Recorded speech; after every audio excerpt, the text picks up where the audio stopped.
Welcome to the Free Outside Show. Back-to-back 100-mile weeks. I'm back. Guess who's back? I'm also going to head down to Utah and Arizona for some training in a more dry, crappy environment compared to Montana just to train for Cocodona. I would really like to do well.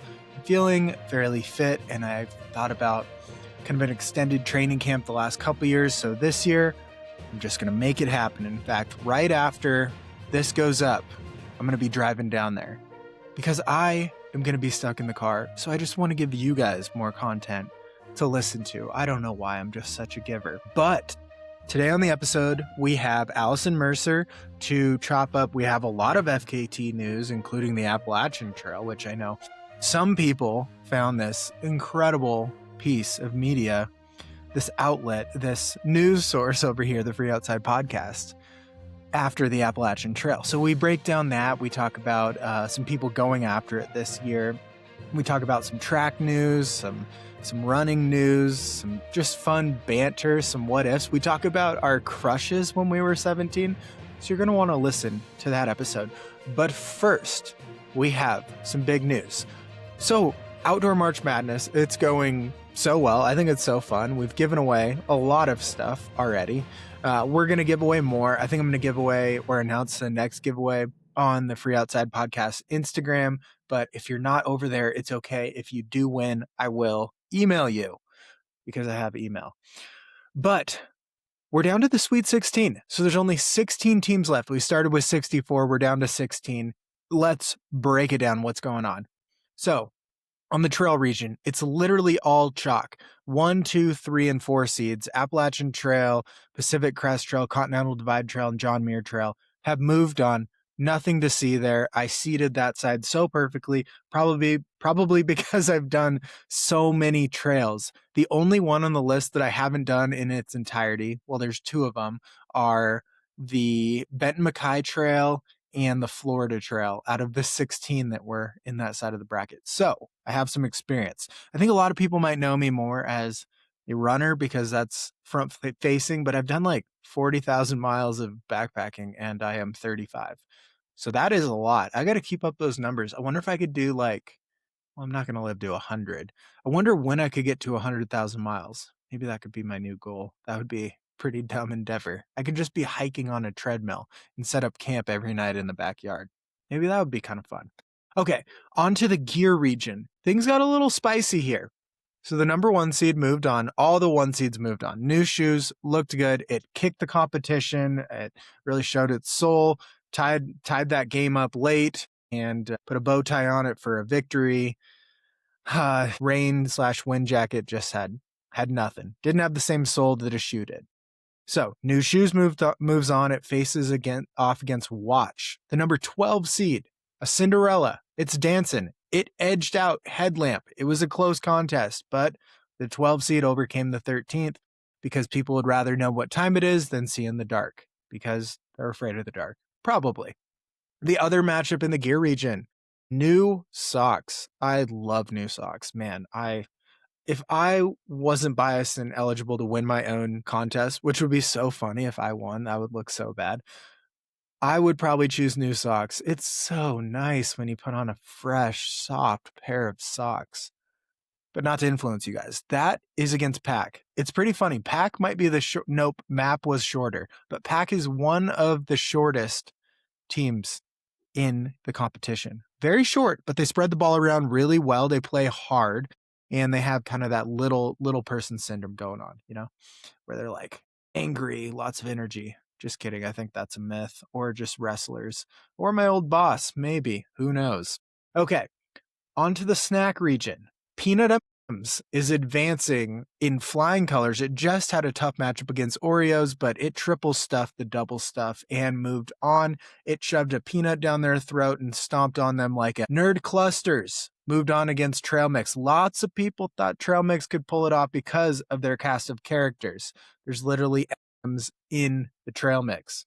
But people said no to nuts, at least in this matchup, and chose Nerd Clusters. So many people have Nerd Clusters to win it all. This is going to be a big matchup.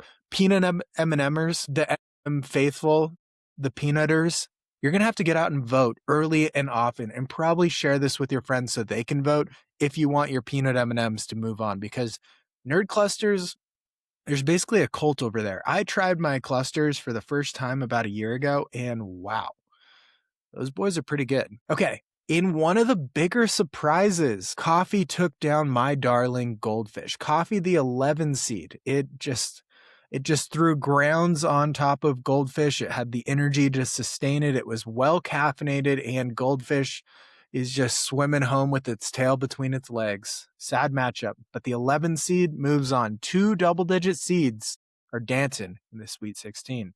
And that faces off against something so different from it. Fresh fruit. Now think of the taste of a succulent orange facing off against the bitterness of a well-steeped coffee. Now that's a matchup that we can't wait to see how it turns out. All right, on the last region, the problem region, the dumbest region out there, because people are continually asking me, how do we vote for it? Do we vote on who we want to win, who we think should win, what's a bigger problem, what's a worse problem, a problem we'd rather have? And to that I say, I also don't know. We just want you to vote. Unlike some of the elections worldwide, we want everyone to get a vote. We don't care what you vote for. We don't even know how to tell you what to vote for. No lobbyists were here in the making of this game. In fact, I wish they were, because then we would be a whole lot richer, and I wouldn't have had to spend like 30 hours building a bracket system on my own website and a program that grades all your brackets to tell us who the leaderboard is. But we don't have any lobbyists. So we were hoping that big oil would get behind this thing, but instead we have a collection of wonderful brands pushing us, but none of them are quite BP oil. We would have sold out for sure. I don't want to lie to you guys. Okay, in the problem region, we have blisters against chafing.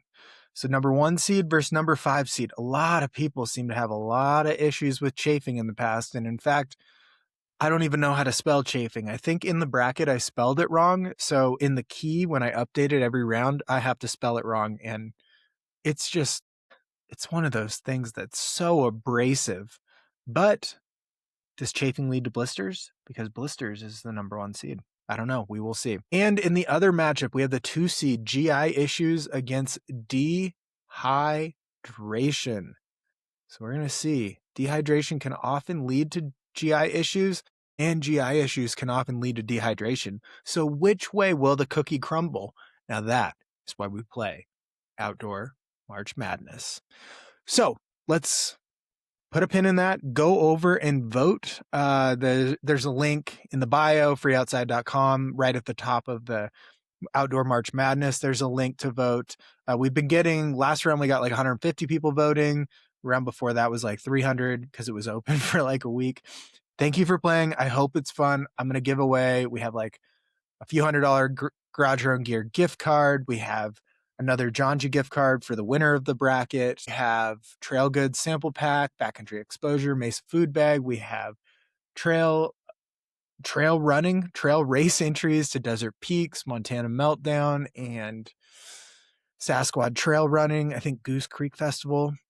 Check it all out. It's all in the voting form, and we have Sawyer stuff. So let's get into the episode with Allison, and you can listen as I'm driving across the country. And we're back. We're here with our fall correspondent, Allison Murphy here. It sounds like we've both had a really bad year of falling. I think I've fallen 10 times already this year. Some years I don't even fall one time. Yeah, Q1 is not looking up. It's looking down because we're just face planting left and right. I mean, for me, stitches are out. But yeah, I've had 3 falls this year and it's all on the roads. Like, what is wrong? Like, at least with you, you had Barkley and everything. No, me, it was mile 16 of a marathon. It was just going on an easy run with Ben. Like, I don't know. Is this the year of the falls?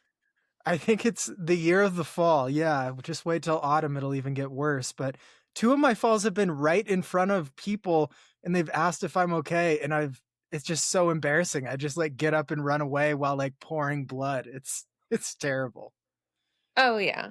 No, with mine, I got blood on people because I was pacing in mile 16, and they're just like, "Do we help her?" Like, and all these people are just already gassed, and then they're like, "No," because the other pacers were like, "Man, she does it all the time. It's fine." And I got right back up. Like, my reflexes of getting back up are phenomenal. Like, I sent Tara a text right after, and I was like, "Can we have like a Bloody Fall Club?" Like, not that you wanna be a member of it, but I feel like there should be some kind of, like, secret society, honor society, I don't know what you would call it, for, facing not only the humiliation, but also, like, leaving your mark. Yeah, and well, I think yours might be worse.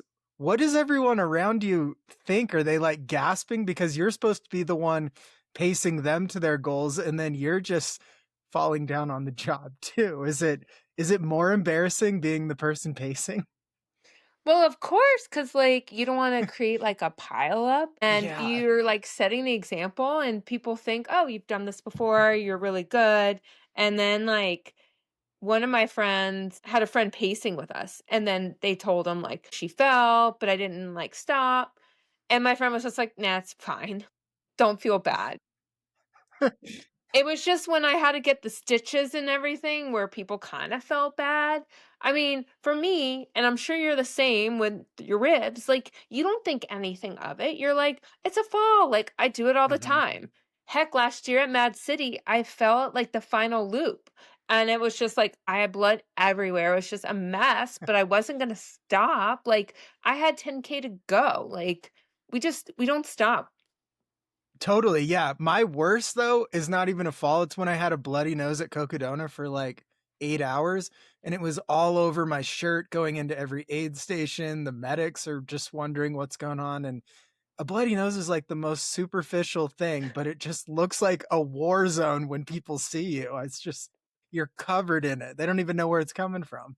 Yeah, especially if you're wearing a white shirt. I mean, maybe you're going for like a tie-dye look. I don't know, but yeah, the bloody nose, it's just you want to like keep your head up, but then you have to look at the ground and it's just everyone honestly has like a different philosophy of how you stop a bloody nose. It's like when you're hiccuping. Like everyone Yep. has like that old wives' tale of like how do you prevent it? How do you stop it? And it's like, do you put the tampon up your nose? Do you like hold your nose? Like everyone has a different thing. Yeah, everyone, that's when everyone suddenly has an opinion. Hiccups and bloody nose. That's such a good point. It's all over the place. None of them work. The hiccup ones are hilarious. They're like, drink water upside down. It's like, I don't even know what that means or how to do that, but thank Mhm. you for your input here. I'll just fight through it. Or while counting to 30 backwards. And I'm like, I can't even count to 30 like the right way, like let alone backwards. Yeah, it's just like count sheep before you go to bed and then you'll fall asleep. It's like, well, yeah, if I keep counting long enough, I'll have to sleep at some point, but never works. Okay, Mm-mm. back into the meat of the episode, and we've got to start with our favorite trail. Will Peterson announced finally publicly that he's going after the Appalachian Trail, so that is fun and exciting. I know. Now, did you know, had you been talking with him about it? Oh yeah, yeah. We're both in the know on these kind of things. We can only let our great audience know once people have made it public. Do you appreciate that? Like, as a record holder, when someone reaches out to you and asks, like, by the way, like, I'm coming after your record, do you kind of want to gatekeep? Are you excited? Like, do you want to help because other people whose records you've broken have helped you and, like, kind of help with that, like, camaraderie and Yeah, community? what a fun topic. Yeah, actually, I think it's really cool to help and like give some insights on different areas or how different things were, especially with the hurricane a couple of years ago. But Will was really good too because it's like I think the fun of it is to work to your strengths on something that far too. So it was like could clarify different things along the way, or I think you sent me like 8 or 10 questions that I answered. But as far as like Mhm. getting granular on a self-supported thing with where to resupply and stuff, I think part of the fun is figuring out what and how far you want to go. So I think stopping short of like, here's what I did every single day, but if you want to dive into that, you can. But as far as all the ins and outs and questions and stuff, I really like answering those. But I just, I don't know. I think it goes back to when I did the Great Western Loop, where 800 miles of it was like a plan your own adventure, figure out how to get water and stuff. Is like, I want to protect that there is the ability to have your own adventure different than mine out there too. And an FKT is a little different, but it's also like you can go into this town or skip this other town or mail something here or do more miles in this section. So I think it's kind of a balance on I'll give as much info as they want, but I think I respect more where it's like they're going to craft the plan that's going to be most successful to them because like FKTs are, and Buzz always said, it's like you state what you're going to do, you do it, and then you put it out there for someone else to come along and break in their best attempt, however they're going to do it too. So that's what I really like about FKTs is it's not like there's an aid station every location at all these places. And it's also changed. I'm sure it's different than when Heather and Joe did it compared to me and Will as well. Oh, for sure. And it's going to be interesting to see how he tackles it and going the opposite direction too. Obviously, he's going for your time and Tara's time, but it's completely different. It's separate FKTs in itself. But it is interesting to see the dynamic of how he attacks it because honestly, what works for you and your experience can be completely different than what works for him. And who knows, like the resupplies you used may not be available. Maybe he'll have better luck, around Shenandoah. But, it's Yeah. like we're better at being transparent. And there's also so many more ways of documenting the FKT versus like what Joe did in 2017, which feels like forever ago when it wasn't, but it's still just a different world in technology and everything. Yeah, exactly. And I don't think he'd want to make the same mistakes as me either, as far as like, I'd recommend having a left and a right shoe in every box that you're Mm. mailing shoes out to, but you could try a different way, but I wouldn't recommend it. Yeah, or breaking your poles or going through a hurricane. I mean, but that's also half the fun, isn't it? 100%. That's why it's so cool. Like the end is kind of like you saw me walking down from Springer after it was all over. I could barely move because it's over. But when you're in it, it's so fun of just you could be frustrated, but then you get through it and you're proud of yourself. You have confidence. It's very cool to let yourself be within reason, like self-reliant in this world of like, well, no one's going to come and keep you dry in this rainstorm. So you just got to keep going to stay warm and you've got to get enough food at this spot to make it to the next one. I think that's the allure of through hiking as well as like the most basic human needs are something you have to think about again versus in the real world like I could just go to the store right now and get some food if I'm hungry. It's like too easy. I know I need some kind of challenge. Do you think he's gonna do like social media updates like you did and like John Kelly did? It doesn't seem Will's very outspoken and he has a great podcast, but I don't know if I see him as the social media No. selfie guy. No, I don't think so. Maybe he'll do like a post or a photo or something every day or every once in a while, but yeah, he seems I don't know. He's also going to be what did he something with he got a residency or something for being Mm-hmm. a doctor coming up next after this. So Yeah. he's like a little beyond where I'm at as far as intellectually and saving lives. So I think he'll, I think this might be like after this, it's like all in on being a doctor. So he might have a different why or a different adventure that he's going for, which is part of the fun of it is everyone's out there doing their own thing for their own reasons while they're doing the Mm-hmm. same adventure. Yeah, and it's when is he going to have this kind of time on his hands to be able to dedicate to the AT? Like you said, it's not easy when you have other obligations and that much time. Like, when you were mentioning in a previous podcast, like, you have to make sure your coaching plans are set and that Mhm. everyone's aware and people are counting on you. For Will, it's like this time in his life where he doesn't have to worry about saving lives. He has the rest of his life to save lives. Yeah, totally. I guess if you go to school long enough, you get like more summer breaks. So maybe that's the life hack. I know. He'll have a really good story to tell. Like, oh, what did you do? Well, I hiked 50 to 55 miles a day by myself, and you will probably have to tell everyone why, and he'll probably have to explain if his knees hurt. And like people will probably ask him, like, they don't like to drive that far. And he'll probably have to explain the difference between unsupported and supported and self supported and why he didn't want to do supported and all the fun questions I'm sure no one asked you. Yeah, exactly. No one did. But it will be funny when he is a doctor and he has patients and they like complain about things and he'll be like, well, day 30 of the AT when I had a purple toe and it lost 9 toenails and blisters everywhere and had giardia, I kept going. So you can probably do your exercises at home or something to get in better shape. Like he's no excuses for anyone who's a patient of Will in the future. Or like if he has a fall too and has a scar on his arm, he can say, "Well, I got the scar while doing scar." Like it's so cool. But, Yeah, and it probably gives him a lot of street cred because a lot of the other totally. doctors will totally be like, "Oh yeah, this badass doctor, you know what he did." Yeah. I also, on a little different topic, but still about him, I think it's so cool when I almost think of it like when people get multiple belts or something in boxing or something, when he got the FKT on the long trail, both self-supported and supported. I think it's so cool to just do both styles and be the best for I think he had it for like a year or two.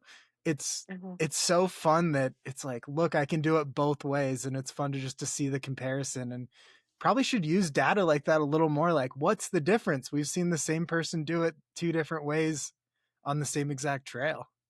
And I'd be curious to see which he preferred. You have Mhm. pluses and minuses with each kind of style and preference. Like, I know you like the self supported, and it's just more the self reliance. And I feel like some people that usually do that and then go supported, it's just more of an easy bailout. And, you're relying more. And then when it doesn't happen, it's just more frustrating and it just wastes more energy. So yeah, it would be very interesting to hear his topic and why he decided to do both. But I also appreciate it because it just shows how much he loves the long trail.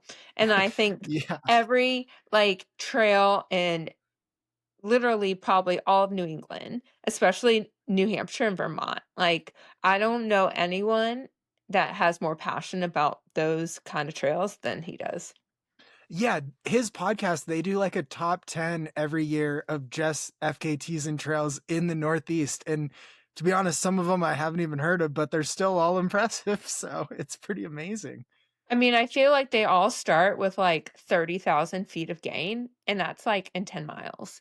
No, I Yep. don't know about that. But yeah, and it's really helped like the FKT website in, showing like these locations that people may not know about and the kind of premier routes of the Northeast, which I appreciate more because it just adds more information and educates people on regions they may not know about. And I hope other people do the same in other regions just to really kind of like deep dive into FKTs besides like the premier routes. Yeah. Where do we need more representation or people pushing routes? What region, if we just go with US right now? Where are we lacking? I would say anywhere, I mean, New England's good, like thanks Will and Xander. I would say Colorado is good, Yeah. California, like any of those other regions, it's good. Maybe more in Alaska, just different. And it's cool. Like we see more from South Dakota lately, which Oh, is very interesting. So shout out South Dakota. I'm sure you have a ton of listeners that are from South Dakota, we're or super big in South Dakota. Number one running podcast in South Dakota. I have an I award on the mean, wall you're back close here. enough to Montana, it's all lumped in together. I took geography, can you tell? But yeah, so it's cool to see more diversity when it comes to like things outside of like the usual Colorado. Mhm. So yeah. I Like, got pulled over 3 times in one day in South Dakota once driving, and I got 3 warnings. I got no tickets, but I think it's because I either had a Washington or a Montana license plate, and they were just trying to see if had like weed or something. They were just like pulling me over, like aggressive passing, and then rolled in my window. It's like, well, I'm just I was driving to Barkley in 2021, and they're like, okay, you're good, but just drive safe. And then like an hour later, the same thing happened. Like I've never seen so many cops in a state. what No were you tickets though. driving? I was driving a Ford Escape. So it wasn't like you had some like Dumb and Dumber like vehicle or some like bumper sticker that would like attract attention. Was your hair like that? Like, was there something like you're not Just telling the us the red whole story? wagon I was pulling behind of it or something. I don't know. My The drugs grandma that were riding getting on out of the top. car. I don't know. Yeah, my aunt that was sitting on top in a rocking chair. I don't know why that was red flag. The person strapped, yeah, on the hood of the car. It's like she's fine, she's enjoying the ride. No big Yeah, deal. by the third one, I had to just like sit there on the side of the road for a couple minutes and collect myself because I was laughing so hard. It was just like the dumbest thing ever. Oh my And they're gosh. like, "Do you mind if we search your car?" And it was like, "Yeah, that would be like wildly inconvenient, but there's Yeah. nothing to see here." And it's like, "Okay, you can go." It's like, "Wow, you guys suck." Did So they we're like, not did you big. ask? Like, do y'all have a contest of like who can like which state can pull me over the most? I did look it up, and South Dakota's known for their highway patrol. So Hmm. you know, Guess we're not a lot going on, nothing else no, to do. no, we're not big with South Dakota Highway Patrol though, so they most of them don't listen, is what I've heard. So Okay, we that's should be good. protected. Now, are you going to drive to Arizona for Coco or what is your plan? I know it's like Yeah. almost a month away. Can you believe it? Yeah, I'm gonna go down probably tomorrow or Thursday and do a training camp or just stay down there for like 2 weeks and run a Mhm. lot because I gotta get in shape quick.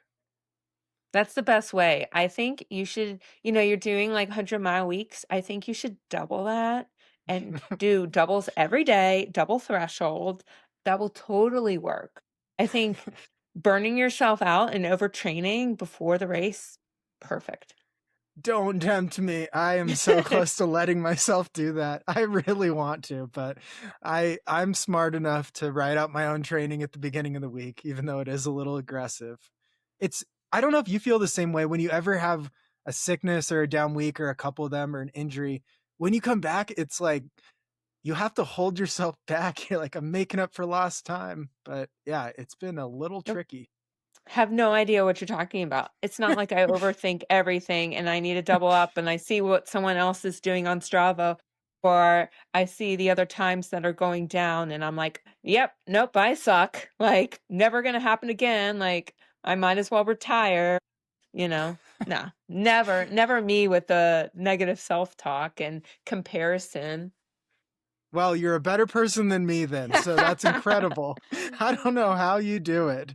But yeah, it is going to be because it's like 105 down there. So, and I have a completely remote life that it's like, I need to go run where it's hotter and get used to the terrain down there a little bit more. So I'm going to go down there and hope to fall a little less than I have been in Montana.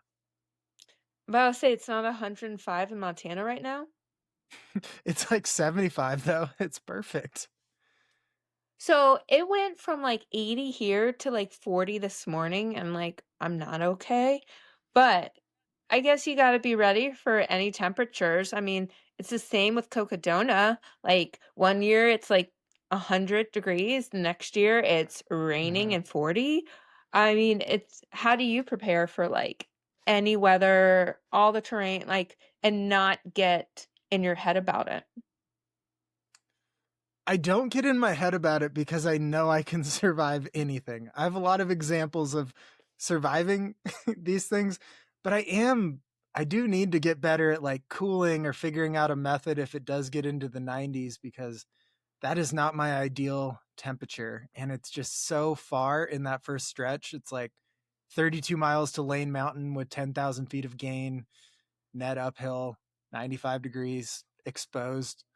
So and you have a heavy pack because there's like one aid station at mile 6. So that's something I just want to feel a little more confident in, because once I get to like Lane Mountain mile 32, I feel really good about the rest of the course. So get through 30 miles and then just crush the other 220. That's my game plan. It's a good warm up, right? That's your warm up, you're Yeah, just but like, everyone all goes right. so fast. How do you not? Yeah. Like, how do you not? I remember the first Cocodona where this guy was wearing vapor flies and like sprinted out. And then, I mean, I don't think he even made it to Crown King. Like, how do you not get too like excited like Harry did? Was it last year? And you just go so Last hard year. and you're just like, wait, no, like I have 240 miles. Like I can catch up to them. Like this isn't literally, it's not even it's not a sprint, it's not even a marathon, like, it's, like, what, 10 marathons? Like, how do you not get too excited off the gate? I don't know. Yeah, that's a lot of what I'm going to try to figure out in the next couple weeks. But we know Killian Korth will be too excited and lead from the beginning. He's done that Mhm, a lot. And about half the time he blows up. So we'll see how that goes. I don't mhm. know. I don't know how you like run your own race and race other people in something this long, because it's such a mess.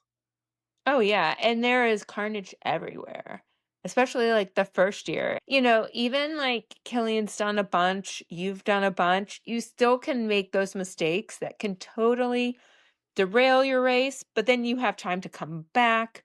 But then it's Yeah. just, the littlest thing can really set you back. And then you're psychologically like, you can see the tracker, so you see where everyone is, which totally uh, mentally, I can only imagine what it does to you, but also could motivate you. Like, if someone's Hmm. like, oh, yeah, they look like shit, like, you can catch up to them. They're only doing like 3 miles an hour. Like, there's so many different aspects of it, and you can really, not that I'm getting into the weeds or like really nerding out about it, but you could, or you just run your own race. Yeah. I think if FKTs get like that, it would ruin FKTs for me. Or if I was using that much info like every day, knowing where I am compared to everyone, that's like for people at home. But I know I know people out there do follow the dots during Cocodona, but I maybe check in once in a while, but I think it's pretty tough to get that much info when you're already trying to like eat and drink and stay on top of sodium. And I don't know. It's so weird because like going on a 10-mile run, it feels like there's not a care in the world. Then you do like an ultra marathon and it feels like you have so many chores to do while you're running the entire time. It's somewhere between 10 and 100 miles. You lose that simplicity, and it's still fun, but it's just a lot to think about, and throw in dot watching. That could be tough. And not falling. Yeah, now I've introduced falling into my repertoire of things that happen. I never fell before. There's been multiple years where I've had zero falls. I'm falling like every week now. And I suck at downhill running because I'm scared to fall now. I need a boot camp here. About to say, you just need to do repeats from Mingus to Jerome, and just practice Yeah. that, and also like add a Jerome, making sure, and I guess the biggest one, Eldon. Yeah. Well, Eldon's so late. There's no Pacers allowed on that now, but it's so late that Those owls. people are just not going fast. Yeah. But that's also where, you could make that mistake and like, really trip up and then, you're on the ground and then someone just all of a sudden passes you. You don't know. Yeah, it could Especially happen. if Courtney is listening and she's taking my advice from last year of sitting and Mhm. kicking, like perfect opportunity when someone's like on the ground. Do you ask them like, "Are you okay?" No. You're like, "Perfect opportunity. I have 10 miles left. They're done. Goodbye." What's gonna happen if me and Courtney are both trying to sit and kick on each other? Will we just progressively slow down, trying not to be in the lead? That's gonna be tricky if we both have the same strategy. You know what? I think there's only one option is to hold hands and cross the finish line together. I mean, what That would be else? so funny. It would be iconic. I mean, the couple no one saw coming and the pair, the duo dynamics, like everyone wants to see it. Like, who is beloved more than you and Courtney? And your powers combined, finishing on top? Like the camaraderie, the community, like everyone wants to see that. Yeah, no kidding. I mean, between the two of us, we have a lot of Western states and UTMB wins. So if you combine us, our stats are incredible. Through the roof. And I mean, big wins this year, FKTs. I mean, y'all have it all. Yeah, we'd be on the cover of magazines if we crossed holding hands. They I wouldn't even mean, know what to do. interviews left and right. People would just be like, "What's your inspiration?" And you would just say, "Each other." I mean, what more could people want? I think Finn Melanson's head would explode if that's what happened. His or Dylan Bowman's? Like, who would explode first? It would be like a chain reaction. Like one, maybe Dylan first when he says how trail running finally saved the world, and then Finn's head would explode because he would just be overwhelmed on the news of the week or something. Yeah, I mean, would it be good for business? I think it'd be good for business. Yeah, it's must watch. His YouTube channel would probably go through the roof, much like his head. So I don't know. It would be interesting. Or what you could also do is before you make the turn in, you just trip her and then you win. I mean, once again, you would be the ultimate villain. Like, mhm. hands down, villain of the year, like, no contest. You'd be known as the guy that tripped Courtney for the win. Yeah, I don't even know how to comment on that, but that is a strategy I could use. I don't know where my mind is going, but it's nowhere good. You know, it's headlines, it's, attention grabbing. You want to go viral. And then your Wikipedia page would be guy who tripped Courtney, not the FKTs, not like 6-time Cocodona finisher. It would be, yeah, that evil guy. You would be like the Tanya Harding of ultra running. Well, what if I got disqualified and then the audience all started a campaign called Free Jeff Garmire and there was merch and that's how I got rich? Maybe that's the move. It would be the ultimate story, and you would just say, like, "I didn't mean to trip her, I, like, was almost gonna fall, and she Hmm. helped me, and by that, she accidentally fell, and I Yep. didn't mean to." Maybe it was, like, the osmosis where you, like, somehow, like, got her to fall, and she got your, like, falling energy, I don't know. Yeah, I mean, I would have asked her if she wanted to tie, and when she said no, I stumbled and then she tripped or something like that. Yeah, like, you were just so hurt that she wouldn't wanna share that moment with you, that you're just, like, devastated, and the grief just was you were overcome with grief and sadness, and then all of a sudden, it just turned into her falling.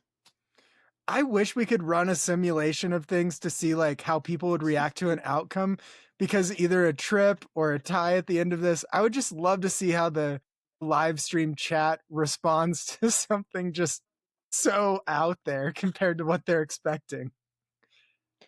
I mean, I don't think anyone thought that the live stream of Cocodona would take off like it did. And the fact that it's better coverage than most major marathons and the amount of views for people walking. Mm-hmm. Describing it to anyone is just like, once again, it's a mind-blowing thing where they're like, you're watching people walking and you have clear as day coverage as if they're just on a track. And you're like, yeah, and you do it for a week straight. Yep. It's like March Madness, you have like the separate screen where you're Mm-hmm. doing all your work, and then in the background, you're like, they're at an aid station. They're eating quesadillas. Like, same thing. Yeah. Maybe, yeah, we've both done bingo things for the past. Maybe I'll make a bingo thing for the live chat, and anyone who gets bingo gets a discount on something. We'll come up with something. But my bigger idea, marketing Mm. has gotten so boring for a lot of brands. They're all just like advertising and stuff on social media. Why don't they use the chat more? They should have like brand activations in the chat where there's like 1,000 people on, like, here's a way to win a gift card, or this is going on, or go look at our drop on following these athletes.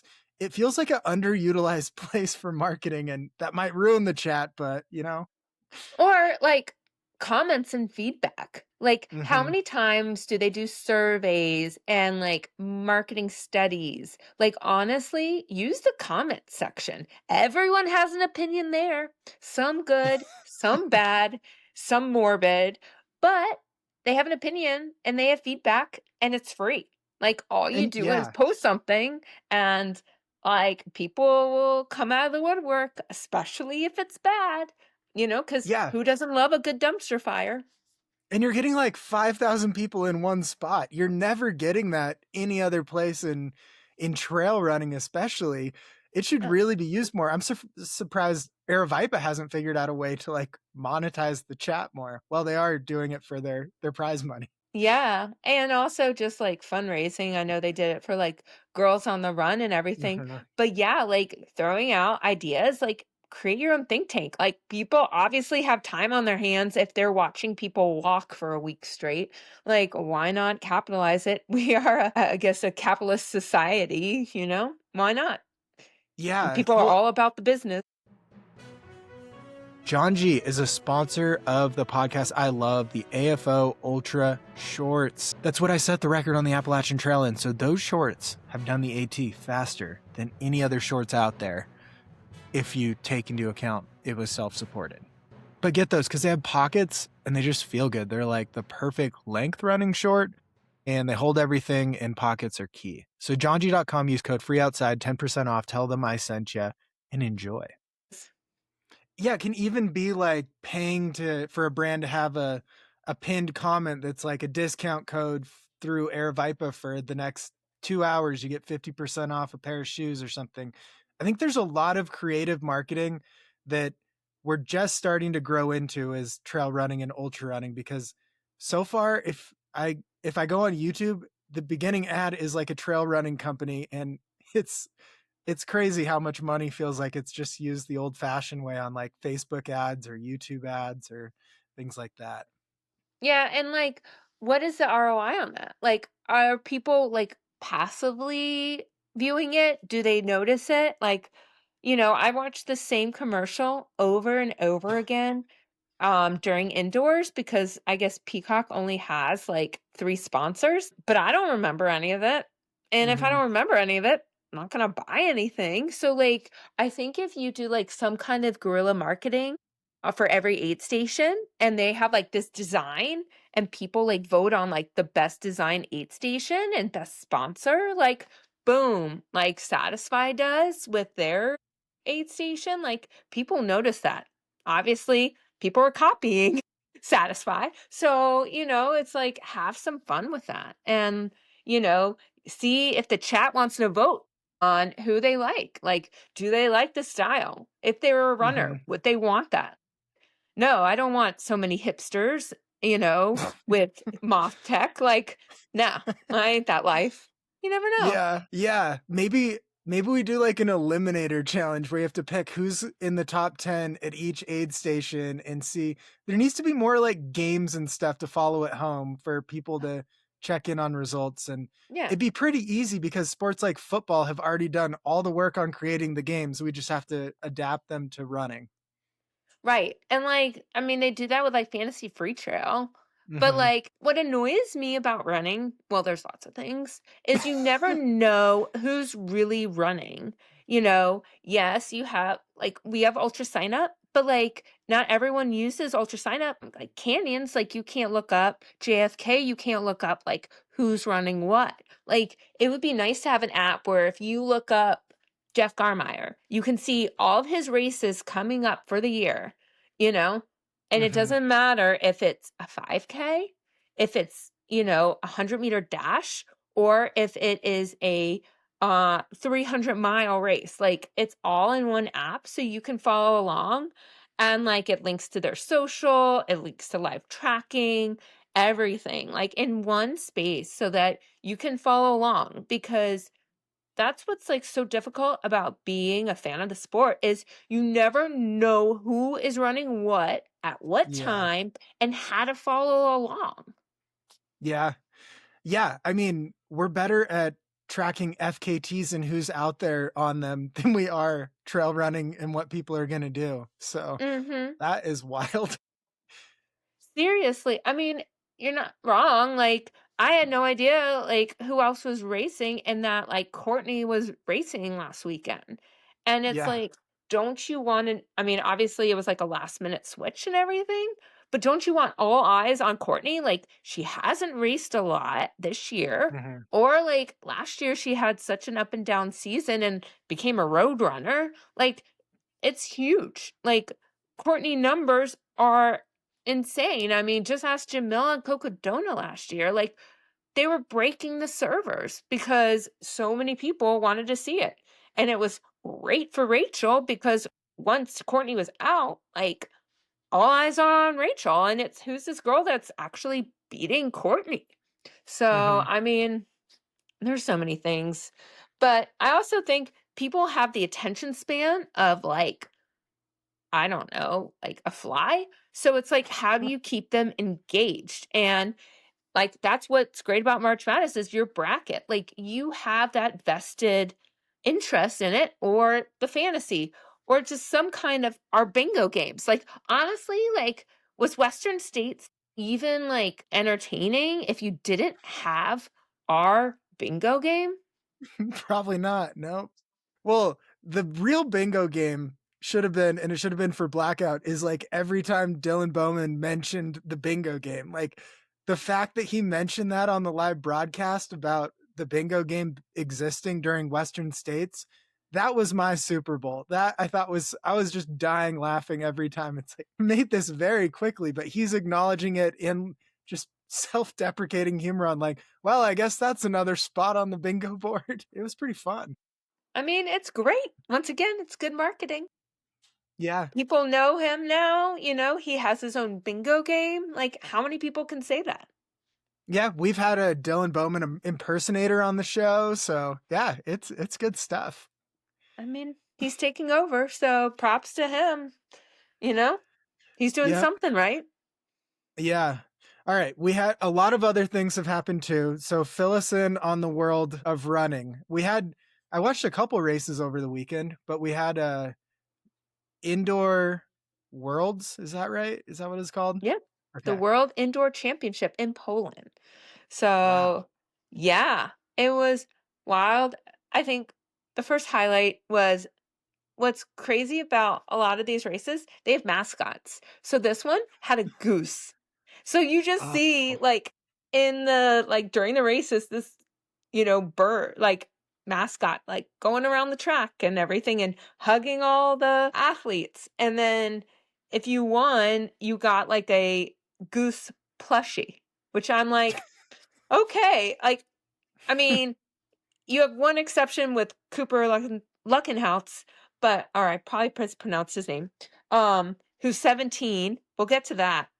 But like you're giving grown people like plushies as like, hey, here's your medal and your stuffed animal. Cool. I like how you're saying that Cooper, because he's 17, like it fits for him. Like he's Right, still right. using stuffed animals when he sleeps. I mean, you never know. I just think of him as so young. Like, here's a guy, spoiler alert, who won the 800-meter men's race, is 17, like, can't buy cigarettes, can't boat, like, is what, 4 years away from, like, buying alcohol, but Can't he's go to winning World world War championship. III. Yeah. Yeah. He can.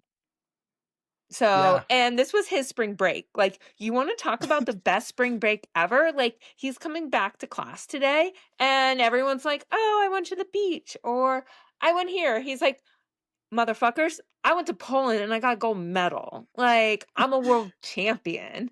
Does he Like, wear that to class, do you think? The medal? I hope so. Like, can you imagine? He's wearing his like USA swag, his medal, his plushie, and it's just like everyone's just like it's the typical like high school like Mm-hmm. movie scene where the halls part and he's just walking through, glasses on, so much swag. Like for 17, I mean, where do you go from there? I know. That's what I'm thinking. Like, is he peaking before our eyes right now? Like, that's so incredible. I mean, it is. Like, I just think like what I was doing at 17, like worried about like my like I don't know, like English paper, like Who was your what crush who at 17? I'll share mine too. you go first. I'll have to think about that. Probably Nicole Ball was Oh my yeah. crush when I was 17. Mark Greenberg was mine. And he sat behind me in physics and chemistry. And like we would always study and he would call. So we would review like all the exams and like have like little study parties and everything. And I was just like, oh, he loves me. It's going to happen. And I actually asked him to prom and he said no. I was devastated. Yeah. Wow. It's like Yeah. that what's that thing in Mean Girls where they ask the date or something? It's that special Oh, the date Sadie thing. Hawkins dance. Or no, it's the Oh, where she asks her crush what or he asks her what the date is and then she oh says yeah. October 3rd? yeah, something like that. That's like the level that you're at when you're 17. Like he asked me what the date was, so I told him. He loves Yeah, me. We're getting married. That's the future. obviously. No. Yeah, good Spoiler alert, we times. did not get married. No, definitely not. I don't think either of us had much future with our crushes back then. But we No, but we moved turned on out to okay, better. didn't we? Much better. Yeah. It Yeah. was too young to Yeah. No, not at all. But yeah, so that was really exciting. Um, and speaking of 800s, Keely Hutchinson, who had the second fastest, well, she had the world record in the 800 and then ran the second fastest time in 1:55, and then an hour later anchored the 4x4 and ran like a 50-second 400 meters. Like incredible. And like Wow. she's beautiful and blonde and just was so like her quote was like, yeah, just give me the fucking baton and I will throw down. And you know what? That's the kind of energy we all need going into any race. I know that's Mhm. what I'm going to have going to Mad City. Like, yeah, give me that water bottle. I'm going to throw down. What Yeah, about that's what you? I'm gonna have for all 3 days of Cocodona. No big deal. Yes, So, throwing but down. wasn't there a thing where like East Africa made some comments about her before the race or something? Yeah, because Fill me in I on mean, this gossip. Yeah. yeah, so apparently, she's got a little booty, like nothing wrong with that. And they're just like, she's gained weight, blah, blah, blah. And it's like, who cares? Like, Yeah. homegirls, setting world records. Like, let's all have big butts and celebrate, body positivity because it's working. So, let's not objectify women and celebrate, that world record booty. Sawyer is a sponsor of the podcast. And we love them because they protect you from everything. Whether it's a sunburn, they have the Stay Put sunscreen. It's actually amazing. Allison spent her own money on it. They have water filters, the Sawyer Squeeze and the Connaught Collab. Perfect for those long days, those long nights, those long weeks, those long months in the hills on the trails when you don't want GRD. I've had it 4 times and would not recommend. 0 stars. Well, maybe 1 star because it does help you lose weight. And treat yourself with permethrin. A lot of friends have had tick complications, especially with Lyme disease. So treat your stuff with permethrin, and you can get it anywhere Sawyer stuff is sold, obviously, like Walmart, Cabela's, Bass Pro, or SawyerProducts.net, link down below. Yeah, and I thought we were past this. Like we're trying to push like correct fueling and like a strong body is going to be your fastest body, and we're proving it time and time again. And then it's things like this where it's like we still have so far to go. There's still like this thing out there on weight and things like that, even when all the results show that she's as fast and resilient and probably able to make that turnaround in an hour like that because she is strong and able to do this, not because she's rail thin anymore. Yeah, and I mean, she said when she was lighter, all she'd do was get injured. So the fact that she's healthy, setting these records, like, just proves like something's working. And, between, her and, other women, like, we need to see more of that. And her just to own it. I'm just like, no. And people just clapping back and just being like, no, no, no. We ain't about that. Like, celebrate this girl, this woman for what she's done. Yeah, and it's like the biggest scoreboard move. Like, didn't get injured, pulled both these races off.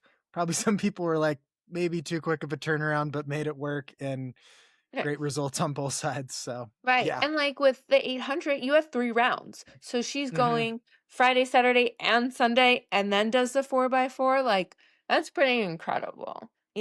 So I give Yeah. her a lot of credit. Um, One of the probably the most surprising race, our boy who listens to the podcast, Cole Hocker, who's a big Yep. fan of Barkley and big fan of Big yours. fan. Yeah. Big Huge. friend of mine. Yeah. Friend Yeah, of the yeah, show. yeah, Friend yeah. of ours. Obviously, big listener. I really thought that he was going to win the 3K. And So did like, I. I yeah. watched it actually. And tactics, like, clearly he hasn't been listening to the pod. He didn't listen to the Cocodona, the proper tactics of the sit and kick. Like, he just, didn't, make that kick at the right time and, got shown up by Josh Kerr. And then, I don't know, did you see what Josh Kerr did in his celebration? I remember, but I think I only heard people. He did like the Steph Curry, right? Yeah, Yeah, he that's what it did was. the night night, Yep. or as the kids are saying, the celly. Sorry, can't say, full sentences, full words. We have to abbreviate and have a nickname for everything. For all Correct. the, Yep. for all the listeners out there that are, So, yeah. So for Josh Kerr to win, pull the upset and steal the celly, like, dang, like, props. And, I was rooting for my boy Yard Goose because going back to my mascot talk, like, how cool would be the goose I with the know. goose? And I he's really, a big yeah. plushy guy. So, he wants that goose plushie. Yeah, he's like our bucket list fan of the show.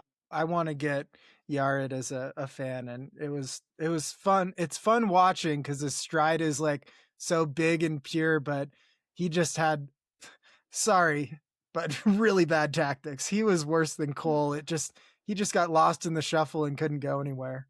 But Mm-mm. this is like in now like a year and a half getting into this track fandom. It's so fun because there are such big tactics in these things and how you set yourself up, like the 1500 and maybe the up to the 5K. Like those ones are so fun because it's all about positioning, and then the final lap is always crazy. Oh, it like literally makes or breaks your race. I mean, you saw the men's 15 and there wasn't like a clear cut like favorite because, hmm you didn't have your notables, your Jakobs, Coles, Josh Carr, like you didn't have those perennial winners. Like it's always someone new.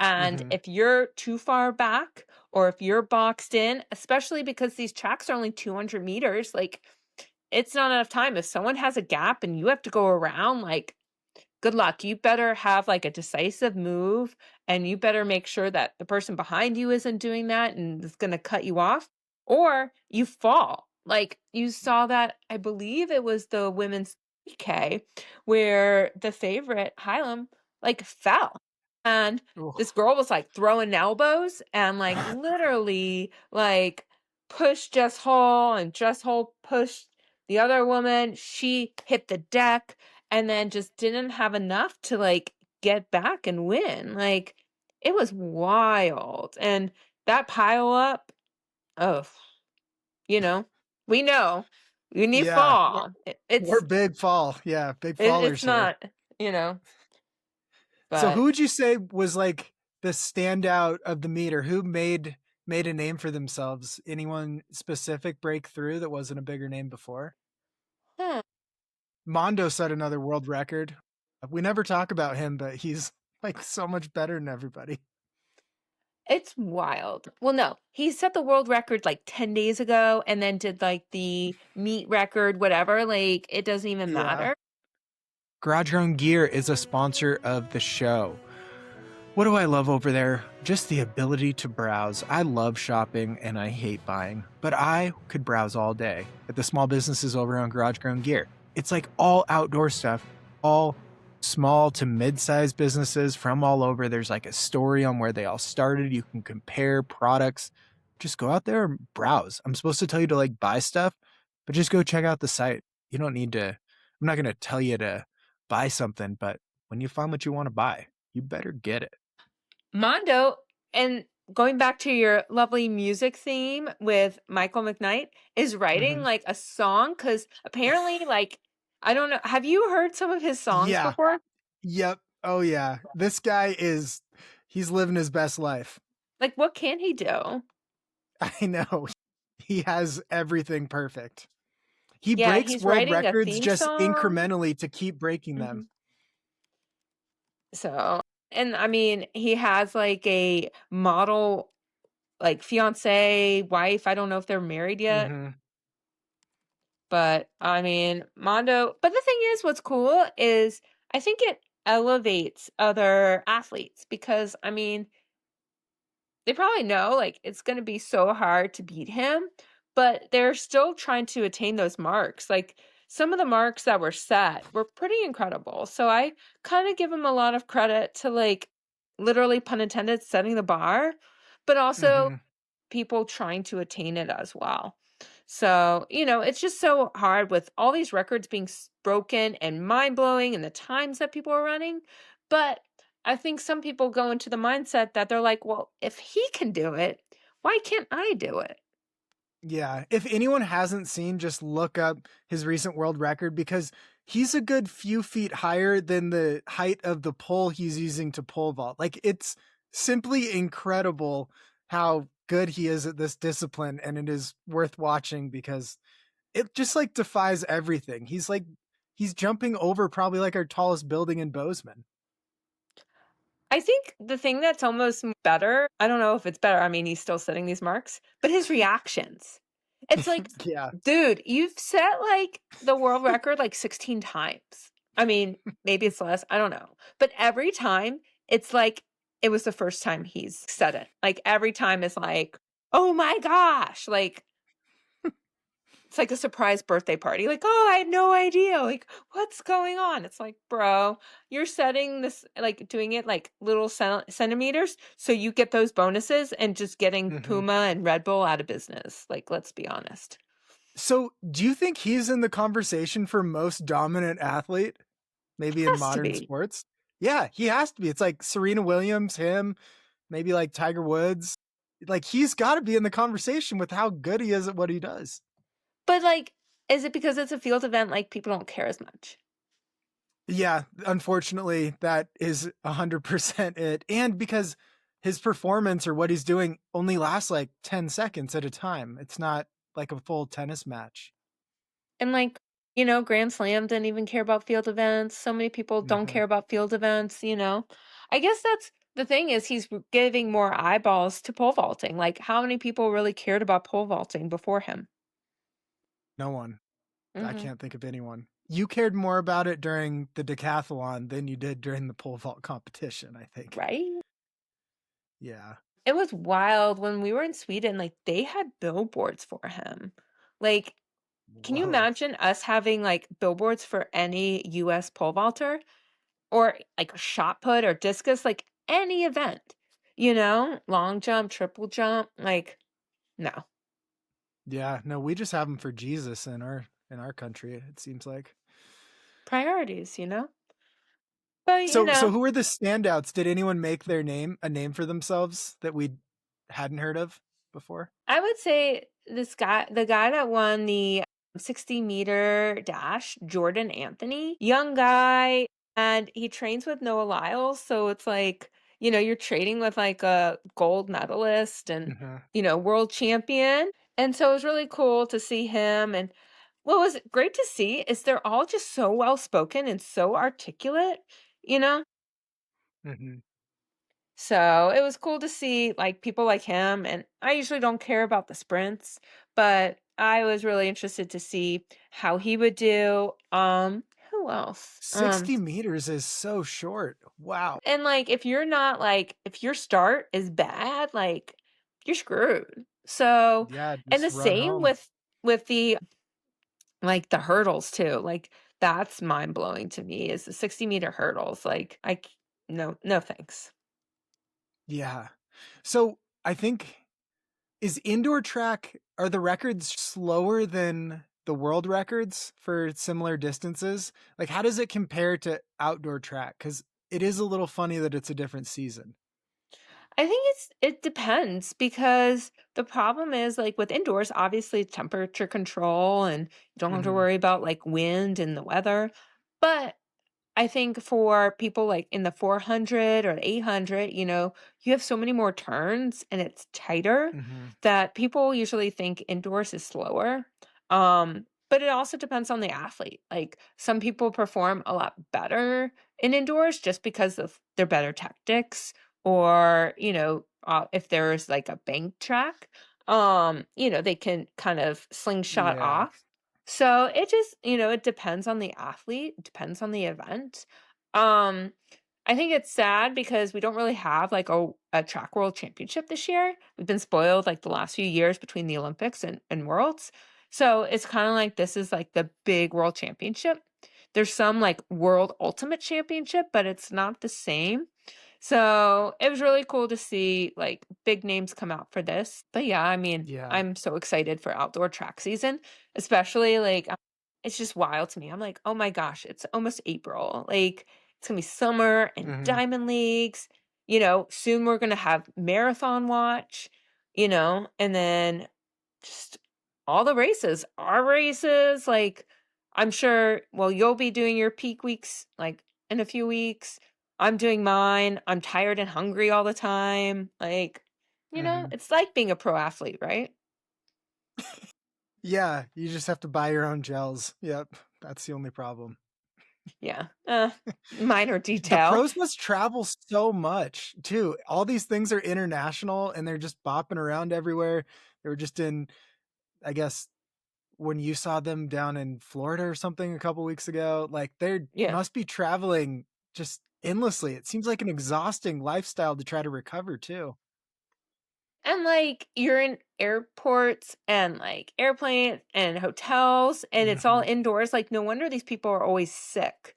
It's like I can't imagine being inside indoors all the time, traveling international, like jet lagged and everything. And like with Poland and where it was in Poland, it's not like it's exactly easy to get to Hmm. the first world problems. It's not like they're not flying first class and they're not, upgraded in hotel suites and have their own physios. But I still think it probably takes its toll. Yeah, but it does make you think like marathon is kind of nice because it's like two or three races a year. So at least one or two of them hopefully are good. You don't have to race every weekend like sometimes the track people do. and you get Mhm. really big appearance fees. Maybe marathon is the sweet spot for everything. I know, right? Who knows? I guess our future careers, you know. Yeah, you think we can become marathoners? Yeah, pro Oh yeah, marathoners at this pro point. marathoners. Or like just doing the 60-meter dash. Like you recover so quick. Like you could do those all the Yeah. time, right? That would be the one you want to do. Like Mhm. sprinter and then that's it. Like what are most of your times in the weight room? You don't have to Yeah. do 800 repeats. That's pretty great. Yeah, you're not doing like 4-hour long runs, you know. You're not bonking. You don't have to carry a pack. You don't need poles. Like it throws off your whole bracket of like endless like problems or gear needs, you know? I doubt they're Yeah. having trail mix or nerd clusters. But I bet like the 5 seconds there in the blocks waiting for set and then the gun to go off must be like peak anxiety. It must be so scary. Seriously. And especially like you like false start or like a slight movement and it's like it's over. Or Yeah, if you're you're out. like, yeah. Or if like you all of a sudden see like the mascot across the way and you're like, oh, look. And then all of a sudden the gun goes off and there goes your race. Like Yeah, it people with is. ADD would It's not do tenuous. well. Yeah. And it's always weird when someone does get disqualified because then there's like an empty lane just in the middle of all of it. I know. And you're like, hope that the person that's like in lane one like gets to move over because you're like, man, that's gotta suck to be like right on the rail. Yeah, I don't get hit know. by a camera or something. Yeah. Or did you see that someone got hit by um a pole vault, like the bar above the pole vault. Like one of the guys in the pentathlon or decathlon was running like the 1,000 meters and got hit by a pole during Worlds. Oh my God. I'm Wow. like, how are you That positioning the would pole really vault that suck. close to the track? I don't know. Yeah. I mean, you're already just dying running 1,000 meters and then you get hit by a pole in the head. Yeah. So, but yeah, did you see any events that like caught your eye? Um, just the Kerr Nagoose Hmm. Hocker matchup was the big one for me. And then um the women's 800 a little and then checked in on our boy Cooper because he's so young and defying everything. Seriously. I mean, I guess it's like, is he even gonna go to college? Like, do you just like go straight pro and just run full time? Or are you like, well, I'm not gonna be able to run the rest of my life. Like, I probably should get an education. I mean, how does that even work out? You gotta cash in. I think if you're this close to everyone else right now, I think you just ride the wave and go pro and your parents will make you put away a couple 100,000 to go to college later. But I think if you're this close to being so great, I think you have to just take your shot. Yeah. I mean, why not? He's already proven, like, I just hope he keeps it up because he is such a nice kid and he's just so like the tactics that he used and it's not like he's going around like other high schoolers. Like these are former world champions and like the world's best. And the 800 is probably one of the Hmm. most tactical races and he's like crushing that. Like even doing his own celly where he's like pumping the jersey and like in the Hmm. interviews, he's so articulate. And you're just like, how is this kid 17? Like, do they give him like prep courses on how to talk to media, how to do this? Like, what is his coach and his parents like telling him? I don't know. Maybe it's different in Texas. He just needs a nickname and then he'll be like cemented and we'll think about him more. So maybe we need to call him like Kid Cooper or Lil Mm-hmm. Cooper or Little Coop. something where yeah, Lil Coop.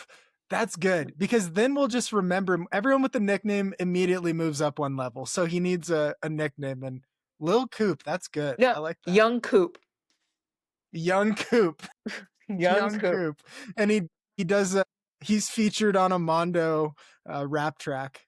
Oh, totally. And he's like surrounded by ladies. that are all like high schoolers with braces. Like, it's great.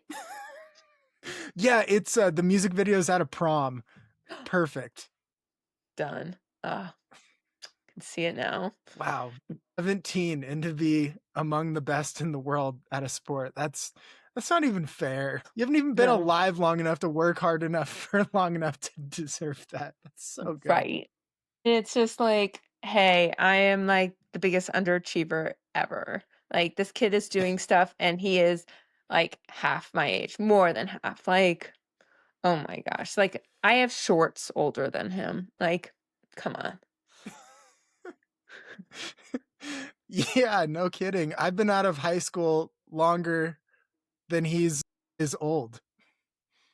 Mm-hmm. That is a tough way to Oh say that. We're both over twice his age. That's so sad. my gosh. But, we're still thriving, right? Hey, we're having fun. We've figured out life. He's got a lot of mistakes to make in his life and in his 20s. We have those Hmm. in the rearview mirror. Some Yeah, would say we're we're winning. coasting, obviously. All we do is win, except against Cooper. Yeah, or the ground or gravity. Yeah. Maybe one day. All right. Any other trail news or running news you want to hit on here? No, I think we covered it. And, I'm just hoping for better rounds for my bracket. It's really struggling. I was very much, team bonking and, team trail mix, but, can't win them all. I'm really riding high on the AT, so we'll see. I think it's going to be between AT, probably nerd clusters, and maybe PCT. That looks like it. Mm. Everyone there's hundreds of people voting in these rounds, so you never know how it's going to turn out. It's really wild. People love it. I mean, it's always everyone loves a good Cinderella story. So that's what makes March Madness so fun is the person or I guess thing that comes out of nowhere. So yeah, I guess maybe Yeah. it's nerd clusters. AT is always a heavy favorite. Yeah, and we got a 12-13 both advancing and playing each other, so we're going to get at least one double-digit seed in the Sweet 16. So, Mm, more Cinderellas there than in the real March Madness. seriously. Yeah. I didn't even do a bracket. You'll be proud. I did your bracket and not the real NCAA one. Wow, that's wild. I didn't see that coming. You're a big sports person. I know. It's just one of those things. You got to prioritize things, especially training and working and all the things and filling out your outside um, bracket has to be on the top of the list. Yeah, you told Ben like, "No, I can't fill out a real bracket. I'm busy watching the World Baseball Classic." Okay? That's what it was. Man, that's a sore subject. Man, I thought the USA was really going to pull it off, but no, Venezuela. Yeah, I think Venezuela could use a win though. They've been through a lot this year. Dang. Yeah. I think it feels better for them to beat us than for us to beat them. So, I'm not that sad about it. True. I guess we can end with, are you excited? Baseball starting. We got our opening day is 27th, so I'm pretty Mm. pumped. I just like playoffs of anything. So we got like playoff Uh, hockey, playoff NBA coming up. So that's always yeah. fun. But baseball's so long. I know. Is it I'll jump weird that back in for like, the playoffs.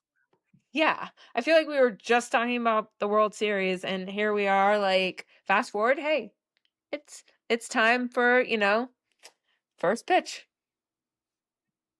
I know. We were just talking about Big Dumper taking the Mariners to the World Series, and now we're back at square one, the beginning of a season. That must be almost fear inducing on like, speaking of travel, they're never home. We have 162 games to play. Yeah. They get paid well, but they also have a lot of work. Yeah, and two of the Braves pitchers are already hurt and on the DL, so yeah, we're off to a flying start. Could be another tough year, but at least you're not the Pirates. Yeah, I hear they're already mathematically eliminated from the postseason. Yeah, from being relevant in the next decade. Yeah, exactly. Can't win them all. All right. Well, thanks for coming on. This was good. Always. Thanks for having me. Thank you for listening to the show. I hope you enjoyed it. If you want to support it, patreon.com. I feel like I'm so busy, but it's self-induced, and I like most of it. Invoicing, I just am not that good at that. Wow, telling people they got to pay you money. Communicating, that would be part of my tism. I'm not that good at that. Asking for help, well, I'm just terrified someone will reply that they hate me. But anyways, I'd say it's a pretty good hair day. Thank you for listening. We have a Substack that I need to write something more on. I'm hoping by living in the backcountry with self-service and the need to work, I will have a little bit more time to write because I have a lot of thoughts. Also, if you want to contact the show or leave a comment, Apple Podcasts is a great place to do that, or jeff@freeoutside.com if you want to send in a question. I think that would be fun to do some bad life advice or something.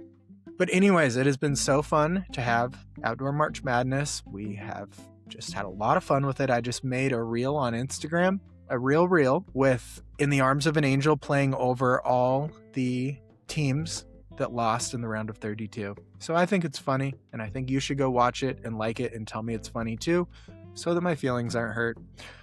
Thank you for listening. Hopefully you're caught up on the running news, and it's always a good time. Always a blessing to get to talk. I started this to improve a skill set, and look at me now, still improving that skill set. All right, stay elite, my friends.